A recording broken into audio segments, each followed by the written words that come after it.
Welcome, everyone. I'm going to do my welcome again, just in case you missed it. I feel like we had a little moment there. Welcome to our ULife HR Morning Boost, brought to you by the lovely ULife and sponsored by Bupa this season. So that's very exciting. While you all just dribble in, that's not very attractive, is it? While you all just dribble in, tell us where you're dialing in from, because Samantha and I have got a competition going. We are both on holiday, and we want to know who is going to be the closest to our respective holiday homes.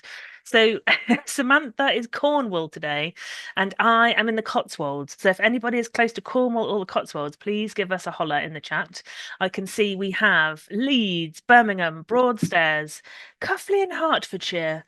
Where else have we got? Aberdeen. Aberdeen massive. Thank you very much, Suzanne. Who else have we got? We've got another Aberdeenshire, Nottingham. We're not getting many southern. Oh, hang on. We've got a Bridgewater in Somerset. That's the far south we've got so far. Sweden. We count as international. Oxfordshire, Shepton Mallet, Southampton. We're getting slowly more south. Yeah. Oxford. Joe, loving the fringe. Thank you very much. No, still can't see anyone. I feel like we're going to lose our own competition here, Samantha. No one is close to us. This is very sad. I'm basically like 30 minutes from Land's End as well, so like proper I am Cornwall. loving this. I'm loving this. And we're both on holiday. Yeah, but do you know what? That's commitment to the boost. That is commitment to the boost. If you're joining It on really holiday, is. that's proper commitment to the boost. So welcome, everybody. We are here today to talk to the fantabulous Samantha Garstin, aka the Period Princess. We will talk a little bit about ULife before we get started, because without the wonderful ULife, we would not be here doing our amazing boosting things. So ULife, if you are in-house, it is honestly the most amazing thing you could get for your organization. So when I was in-house, I used to hate doing insurance renewals. It was always a bit rubbish. It costs a load of money and nobody recognized how important it was. But with ULife, they've got a great app that gamifies well-being and your health stuff. So it enables you to be, and your employees to be, much healthier and more focused on their well-being.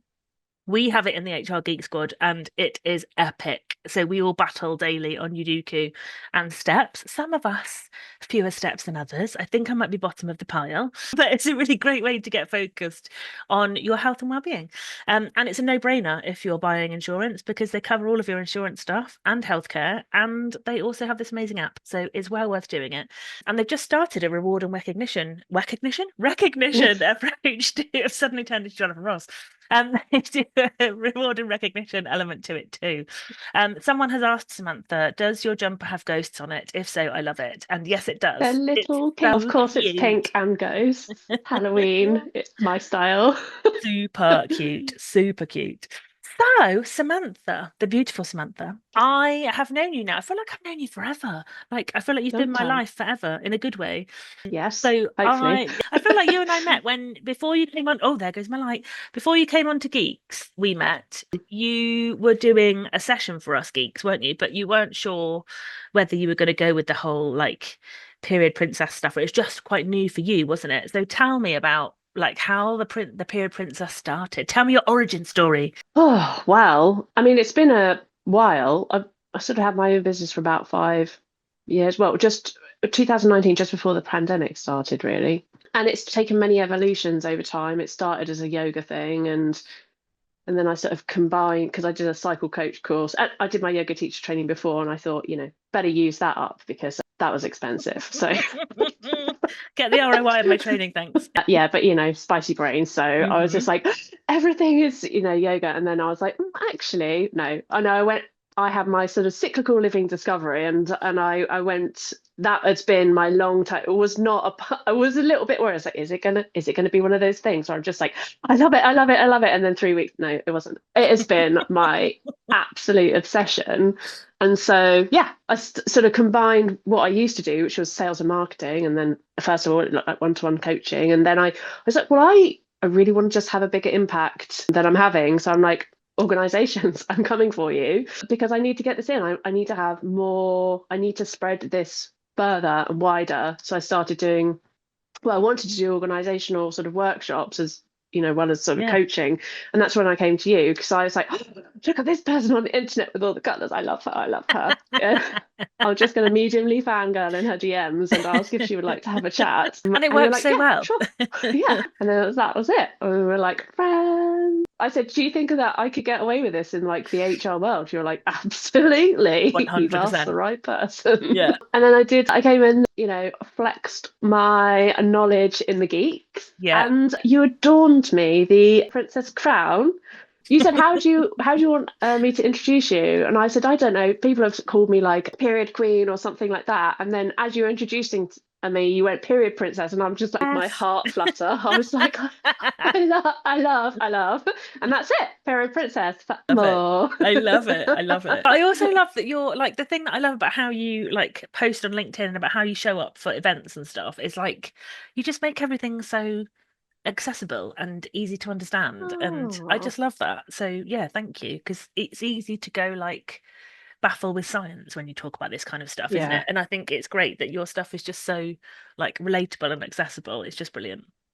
Thank you. That was one of my main things I wanted to do, because even a lot of the things I've seen in and around my training, there was a lot of like, women's circles and sort of secret mysticism, and I'm like, I don't mind like a crystal and a singing bowl. Like I have both. Like I'm not mad at it. But that wasn't how I wanted things to go. I wanted it to be approachable. I wanted it to be fun. There's a lot of shame and taboo that surrounds Yeah. periods, and I didn't want to add more kind of taboo or mysticism around them. I wanted it to be very accessible and, fun. So that's what I've tried to do. So thank you for Yeah. recognizing that. No, I That's love it. everything I I've love tried to it. do. I don't have many people attend my events twice in a row, so you're special.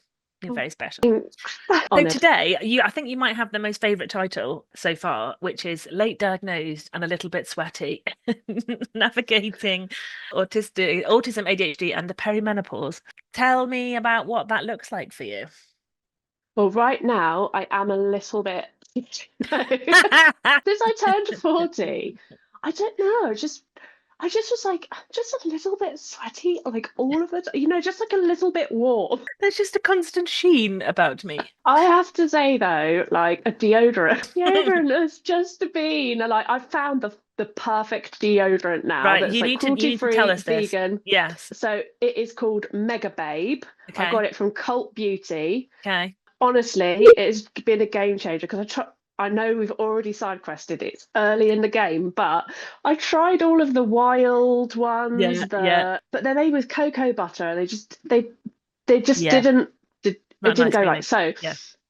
I like this Mega Babe from Cult Beauty, and it comes with this. You can get it as a little pack. Comes with something called a space bar, which is a charcoal soap, and you sort of Ooh. like you put it on like before you start washing, so you can like leave it on for a minute on your Yeah. pits, and then afterwards you're like fresh, and it feels amazing. It's the best Well, deodorant. that's the Anyway, best tip I've ever had. And I haven't heard of that, so I'm going to get some of that because I am also a bit sweaty. oh, and also actually on the rewards on ULife, Cult Beauty is in there. Oh my word. Right, get on Shameless it. plug. Get on it. Get on it. Yeah, we can use our points. We can Yeah, use we our could use U our coins. point. I But love this.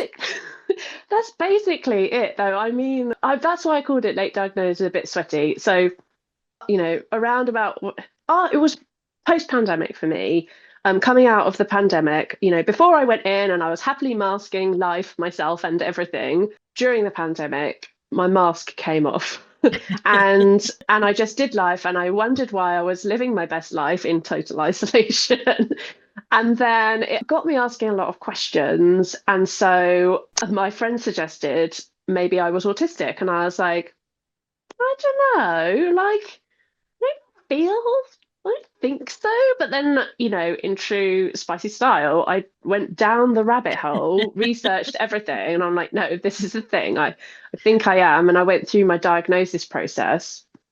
And yeah, by 43, I had my diagnosis. So, and I was like, oh, well, this explains a lot. And actually, I don't know, I don't think it was a coincidence it coincided with the sort of beginnings of perimenopause for me, because Yeah. it happens that way a lot of the time. So late diagnosis, like as if you're not diagnosed when you're at school or when you're a child, can happen because through big life events. So that could be significant change of circumstances, loss, parenthood, the pandemic, perimenopause, because we do a lot of juggling with our masking, trying to Hmm. be like all the things to everyone and appear, that we're just, we're socially doing things correctly.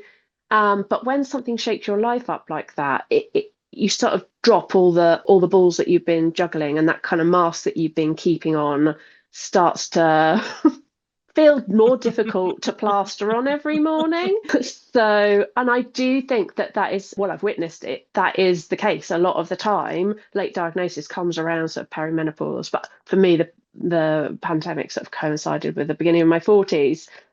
And so, yeah, I mean, this is also going to be the title of my book, which I say that I'm writing, but I'm only 4 chapters in. Wow, that's amazing. That is absolutely amazing. I love this. Yes, but my idea was that it was going to be all about this kind of juncture of life of finding out this thing, starting to go through perimenopause, this kind of like feeling of being a little bit warm all of the time, being my own worst sensory sensitivity, the endless pursuit for the correct deodorant, and yeah, and now in a way kind of living my life almost in reverse through looking back through my life like if I put a neurodivergent lens on that situation, it makes a whole lot more sense. Yeah. So that's been the book idea. And now I'm just sort of riffing off it for various talks. No, I love it. I love it. I can't believe you're going to write a book. I'm very excited. I'm very excited. Yeah, That'll be it's on slow my, going. I feel yeah, if I tell enough people I'm doing it, the it'll happen. accountability will get me. Totally get that. Yeah, absolutely. So when we think about perimenopause just on its like in that in itself, as you have experienced, is wild. Where do Mhm. you see like the spicy like fitting in with that or almost like making it more extreme? Like where does that work? How does that work? What goes on in our bodies when we've got both things going on at the same time? So again, I think with cycles and with our perimenopause, so there's an expression, if you've met one neurodivergent person, you've met one neurodivergent person because Yes. we're all so very different. And I Yep. think the same goes for our cycles and transition through perimenopause as well. So there's, I always caveat that things I talk about are sort of broad terms because there is a broad spectrum of what is normal. But ultimately, what's happening in perimenopause is the constant levels of estrogen and progesterone that we used to have, and that is then accounting for there not being any sort of intervening thing, hormonal imbalances, birth control, etc. But it gets used to a certain level of estrogen and progesterone, estrogen in the first half, progesterone in the second. And then as we get through into perimenopause, we start to have less ovulatory cycles. So we only produce progesterone when after we ovulate through the ovulation process. So as our cycles get further apart, estrogen becomes unstable and more erratic and irregular. That's helpful for a lot of mood regulation. And progesterone is also helpful for, it's like the yin to estrogen's yang. It helps parasympathetic nervous system, our rest and digest. So we become a lot more dysregulated anyway. Yeah. All people who experience perimenopause will. But if you're a neurodivergent person, layer on top of that wonky emotional regulation at times and difficulties with executive functioning skills. So that is, like getting up, getting organized, doing the things, moving through life, like everything that helps us function. Yes. Strugs Yeah. to funk, basically. You could just like hashtag the whole of perimenopause with strugs to funk. I love this. This had better come out on the old write up from this session. Hashtag Yeah, strugs to funk. yeah. That I'd like to take credit for that. That's what's it from the Fab Five, Jonathan Van Ness. Yes, I love Yeah, this. yeah. I love it. So for you, Um, how did you, oh, obviously one neurodivergent person, what differences did you notice? I guess from the ADHD side, like what things really stuck out for you in terms of perimenopause? that it has been so there's a constant battle I think I go through in my head, and I think every neurodivergent person will, especially like late diagnosed. And it's not that all, and I will just say, not all late diagnosed people go through life highly masking. It just hasn't been caught before. But I do think, as for myself at least, there was definitely the masking, and I do think gosh, I used to be able to do so much more than I Yeah. can now. And I think that is just a common thread through all, perimenopausal women. Now I've heard on workshops, people being just mortified because they can't drive on the motorway anymore as not being a neurodivergent person. And I've definitely noticed that my ability to do things seems to have dwindled somewhat, and that is crushing to me. And I think pair that with neurodivergence, and I think, I don't know, sometimes I say I notice it more with my ADHD, but I think sometimes, I don't know, I think that's the louder part of me. I mean, literally and figuratively, but it's the things that talk loudest. But Yeah. I don't know, like I went to a conference earlier in the year, and well, actually everyone knows I said it, but yeah, it was when we were going to the big meet. Yeah. And I did all the things. I got on the train and I did the whole going into through the train journey, and I got to Liverpool Street, and I was like, I can't do it. And I had like a Oh. complete like mini meltdown in the train station. And then the really nice chap from the tourist information was like, "Are you okay?" I was like, "I don't know where I'm going." Oh. And he was like, "Okay, where are you going? Show me." He's like, "It's just up there. It's 5 minutes." I was like, "Okay, I did it." And I was like, I am here because I'm about to deliver a panel in front of 300 people, and I've managed to get myself here as a professional adult, and I feel good about it, but I had a meltdown getting me out of the train station. And it just strips all of your, I don't know, confidence, Yes. and you think like, what is going on? Like, how can I be crying getting out of a train station? Like, I don't know, it seems to undermine your sense of like professionalism, Yeah. adulting, like everything. Yeah. And it really upset me. And I'm just like, everybody else has managed to get here and not cry. I love But but I think that's the thing. No one talks about those things. Yes. It's that, we've got into our, early to mid 40s. We're at the top of our game, professionally Yeah. speaking. We've done all the things, and now it's just tears, tears, tears, Yeah. wonky emotional regulations, some seriously questionable executive functioning skills, and it just is, I can't think of the word, because brain fog. Yeah, exactly. This is It's perimenopause also, live. yeah, yeah, it's also cycle day 30 for me. So I'm It's the honestly, you're so best. lucky that I'm coherent. But those things are really, really debilitating and really, really Yes. upsetting. Yeah. And those are the things I think have upset me the most.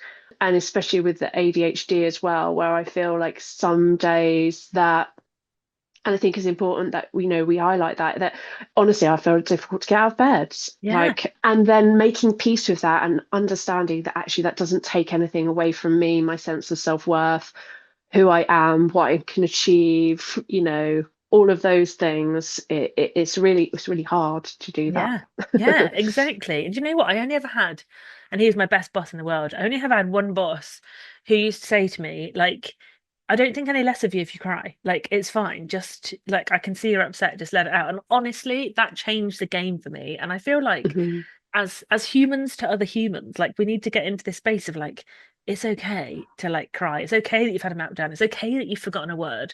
Like I was introducing a table of geeks to someone that I knew, and someone's name just literally fell out of my brain. Like it was like somebody had taken an apple corer to my head and gone, yoink, that name's gone. And it went. Yeah, And I was so mortified, but she was lovely because she was like, don't worry, I get it. I completely get it. Like, and it was lovely. But that happens a lot. And we don't yeah, and I certainly, like before it hit me, I wasn't very forgiving of those kinds of things. And then now I find myself being much more forgiving and much more like understanding of people. But again, like you say, we don't talk about it enough. Like, I don't remember anybody talking to me about like brain fog and stuff where literally words just fall out of your head like they never existed. And I think yeah. we need to do more of that, like you've done with periods and menstruation, right? We need to talk now about the kind of perimenopause stuff because I just don't think people know enough about it. No. And I was writing my newsletter the other day because I kind of do this like questions and answers, reader Mm, questions and answers. And I'd had and I had remembered, I was answering a question to younger me, like, what the hell is perimenopause? Because I was like, it was only when I got into doing my cycle coaching course that I was like, what's this Yeah, now? this is a thing. And I was like, I'd heard of menopause, of course, but I had never heard of perimenopause No. until I started doing my cycle coaching course. And I was like, the what? 7 years? There's 7 years. We have to live like this for 7 years. And Yeah. it was like, it's like you get initiated into this secret club that you Yes. never wanted to be Yeah. in. And you don't know that you're going to be in it until you get there. And I'm like, what is that? So I Yes. was truly like, I don't know, I was truly blown away that I had no information. I'd never heard the word perimenopause before. Yeah. Not in life, not from school, not from any education, just, at the course that I was doing that was about cycles, and all the like. And so, yeah, and I know there are amazing people doing, that work and having that conversation around it. But I do think also, and I say this to people all the time, like, I don't take anything away from talks about menopause, but we do need to discuss the other side because it's not Yes. isolated. We do Yeah. need to understand how to manage ourselves before, because it's all part of one conversation. And I was always very adamant I didn't want to talk about it until it had been my lived experience, because I think that's really Yes. important. But Yeah. now it is. So now I'm talking about it. Yeah, I totally get that. And that's a real like authenticity thing, isn't it? I was the same. I was like, well, I can't talk about these things if I haven't experienced them. Because again, like you say, that's a really important thing to me, is like having real life Yeah. experience of something that I talk about in that way. But yeah, you're so right. Now it's got to be talked about constantly. A, because I'm Yeah. living it, but B, because people don't know. People don't know about the Yeah. secret menopause club. And it No. sounds way cooler when you say it like that. So maybe that's what we should say. Like, welcome Yeah. to the secret menopause club, friends. And we all hate it, but it's a thing now. Yeah, that's how I finished my newsletter. I said, it sucks. You don't get a medal, but we do have snacks. I love this. That is awesome. We always have snacks now. We've Oh, got some God. lovely comments in the chat. Some nice, like reassuring comments, and also some comments. So we have Deborah who said, I had my first panic attack over a bread baker smoking because I'd overfilled it. It hadn't even caught on fire. So feels for you, friend. Feels. Yes. Hillary says, I hate it when that happens, like, and words just disappear. So feel for that as Hmm. well. And Dahlia, bless her, said it really does happen a lot. Like 40 plus is tough, but also amazing. Thank you, Dahlia. I completely Yes. agree with you. Like it can also be amazing. Just a bit sweaty. Yeah, but you need to get the right deodorant. That's it. We know now. Mega babe, done. Yeah. And then Hillary was talking about when you introduce people and forget their name. She said, I went through a whole thing where I just avoid introducing people because names just disappear. And I am so with you on that. And she said now she just embraces it and meets other friend. Friend, meet other friend. You are both excellent. Please talk to each other. I feel like that's much safer. And then Deborah's added, don't forget the wine. So snacks and wine in Yeah, also, which I very much enjoy. But she also has zero tolerance for alcohol. So that's not fun. me That's too. not fun. Yeah. No. Not a fun part of the That's what happened, like, to me, like 40, and I was like I was a Malbec girl. I would have been right in there with Johnny Malbec. Yeah. I liked my wine so thick you could, like, knife and fork job, proper Yes, eat it. yes. Like chewy red. Yeah, love that. Yeah, a chewy red. And then I don't know, it just happened over sort of 6 months. I just, even like a tiniest glass, and I would just wake up with a smashing headache, and I just Yes. couldn't, so I've been teetotal now for, obviously, apart from a glass of champagne at Christmas or like weddings or birthdays. Of course. End But in a wine. otherwise, Like that's fine. yeah, but yeah, 3 years now I haven't really drunk. Awesome. Yeah. So I couldn't deal with the hangovers. Sucked. Feels for that. Feel for that. And then Yeah. Aida has said, a friend of mine described the constant sweating as glowing. So we can have that one too. I like that. Light Yes. sheen or Yes. glowing is the answer. I enjoy that very much. Yeah. But I think my younger self, she was just so unaware. She had no idea. I used to say, like, all the time, I can't wait till I'm 40, because like at 40, and this is what I just saw from like women in their 40s, when you get to 40 you just don't care anymore, and I just can't wait for that. And I used to say it all the time, and I was like, when I got to 40 I was like, it's true, I don't care anymore, but Yeah. it's because I've lost the will to. Yeah. It's not a conscious don't care, it's I can't care anymore. Yeah. Yeah, it's just gone. I love that. I love that. Nikki has given us all some solace because she said, good news, when you get postmenopausal, the wine comes back. We can look forward to Oh, that. I feel like that's something to look forward to. I mean, there's always been a little hope that I might be able to have another glass of Malbec, but One day, yeah. I oh love dear. it. Do you see like, and this is, I think this will probably be our last one now, but do you see like connections between masking in terms of neurodivergence, but also then masking in terms of like the secret menopause club? Do you see there's a connection between those two things? Yeah, I mean, I do think it's it's a similar thing. I think maybe the specifics of what you might mask will be different. I was having a conversation with a neurodivergent friend about eye contact the other day and about I always know when I'm talking to a neurotypical person because they look at me when I'm talk when they're talking to me and I look up and I'm like, oh, they're looking to me and I Oh. look away and I'm like, look up and they're still looking at me. Oh, what? They're going to think that I'm really weird because I keep looking and then looking away and oh no, I want to leave the room. So I mean, so there's different elements of masking, like where you just stare in between someone's eyebrows and try to like just breathe Is that through too much eye it. contact? Is that the right Yeah. level? Yeah. Is it too much? So yeah, I mean, example one, the things might be different, but I do think there is, especially at work, I think that masking element comes down to I must look productive. I do not like Yes. this word. I think it should go in the bin, actually.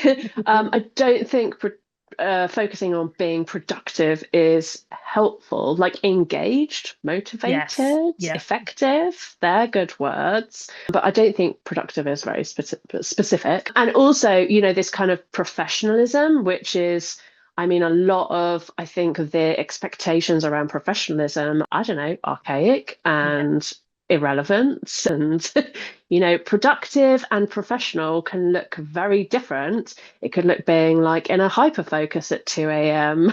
in your Yeah. pajamas. Yeah. Exactly. Or working my best life at 2 till 10 or whatever. Yeah. Yeah. Yeah, it can look like so many different things. And I think, at work, then those masking elements do tend to have a lot more overlaps, I think, because you don't want people to think less of you, Yeah. because now in your 40s, you've got to the top of your game and you did all the things before, but now why can't you do them? Or are they a challenging? You can do them, but maybe not under the conditions that you did before because you need Yes. more of a breather in between, because you need just a little more time to prepare. All of those things. I think then there are a lot more like overlaps, and I Mm. think those are the things that we need to address more in like the workplace about how we're making accommodations for people. And it's so true to say, because I do think workplaces assume that, oh, but then we have to make accommodations for people in menopause, perimenopause, people with periods, neurodivergent people, etc., etc.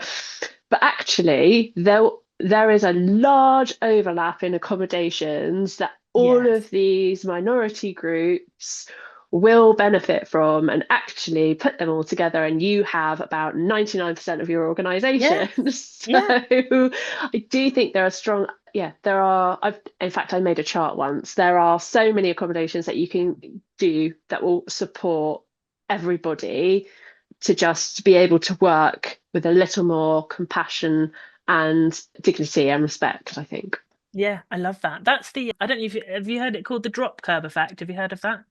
Oh no. So that's where many moons ago, I think it was like 70s time, we didn't have drop curbs for like crossing the road and stuff. And the reason they Okay. put them in and the debate around putting them in was it was for wheelchair users so that wheelchair users can cross the road safely and securely. And what they found Oh, was yeah. actually drop curbs help people who are pushing buggies, help people who are less mobile, help people to know where the road ends, where they're safe to cross. And it's all of these like additional Mhm. benefits of just having a drop curb in the path. So you might Yes. think you're putting it in for one thing, but actually it benefits lots of others. And so I think you're right about Yes. the overlap of Yeah. accommodations in that way. So yeah, I love that. Yeah, like having period bins and Yeah. sanitary bins in all loos. Not Yes. only will it help like everybody that has a period, but it will also be really helpful for anyone who has struggled with prostate cancer being able to dispose of medical waste again with dignity. Yes, So, exactly this. I love this. I'm conscious of our time because it's been absolutely brilliant and I could talk to you for hours on end. Thank you so much for an welcome. awesome, awesome session. Loved it. Loved seeing your face. Loved chatting. Loved going off on beautiful tangents with you. Yes. Thank you. Thank Thank you. you. It has been wonderful. And yeah, I hope we can do it again soon. Yeah. Thank you. Thanks, everybody. Bye. Bye.